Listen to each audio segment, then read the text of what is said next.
Hello বন্ধুরা, সবাই কেমন আছো? আশা করি তোমরা আমার ইউটিউব চ্যানেলটা ফলো করতেছো, আমার সব ভিডিওগুলো দেখতেছো। আগে আমি সব অধ্যায়ের সব কিছু আমার চ্যানেলে দিয়েছিলাম। আজকে আমি তোমাদেরকে শুধু খতিয়ান সম্পর্কে বলবো। খতিয়ান কাকে বলে?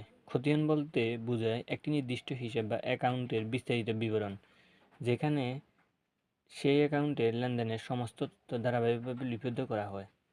কাকে হিসেবে সকল বইয়ের রাজা বলা হয়? খতিয়ানকে হিসেবে সকল বইয়ের রাজা বলা হয়। এটা তোমরা সবসময় মনে রাখবে, নৈর্ব্যক্তিকে আসতে পারে। কাকে হিসেবে সকল বইয়ের রাজা বলা হয়? খতিয়ানকে হিসেবে সকল বইয়ের রাজা বলা হয়। খতিয়ান কত প্রকার ও কী কী? খতিয়ান সাধারণত দুই ভাগে ভাগ করা হয়েছে: এক, চলমান জার; দুই, টিচক। নিচে কয়েকটি গুরুত্বপূর্ণ বিষয় সম্পর্কে আমি বলেছি, এগুলো তোমাদের নৈর্ব্যক্তিকে আসতে পারে।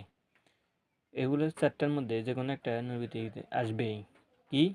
সিডি মানে হচ্ছে ক্রেডিট ডাউন, মানে নিচে নিত। বিডি মানে ব্রড ডাউন, উপর থেকে নিত। সিএফ ক্রেডিট ফরওয়ার্ড, মানে সম্মুখে নিত। বিএফ ব্রড ফরওয়ার্ড, মানে পেছন থেকে নিত। এই চারটার মধ্যে যে কোনো একটা নৈর্ব্যক্তিতে আসবেই, এটা লিখে রাখবে। তোমরা যদি আমার এই ভিডিওটা দেখো, এটা মনে রাখবে, চারটার মধ্যে যে কোনো একটা নৈর্ব্যক্তিতে আসবেই।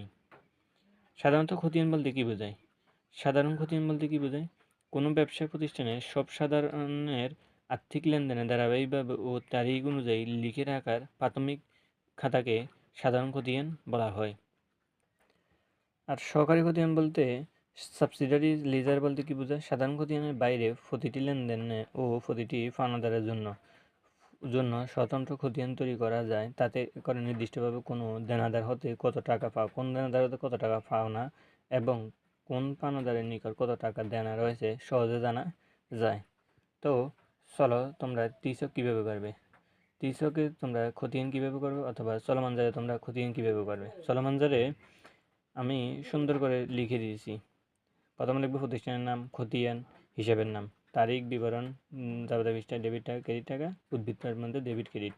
আর টিচকে লিখবে আটটিকর, তারিখ, বিবরণ, ডেবিট টাকা, সরি, যাবতীয় খতিয়ান, যাবতীয় পৃষ্ঠা টাকা, তারিখ, বিবরণ, যাবতীয় পৃষ্ঠা টাকা। আশা করি তোমরা আমার এই ভিডিও দেখার পরে সহজেই বুঝতে পেরেছ খতিয়ান সম্পর্কে।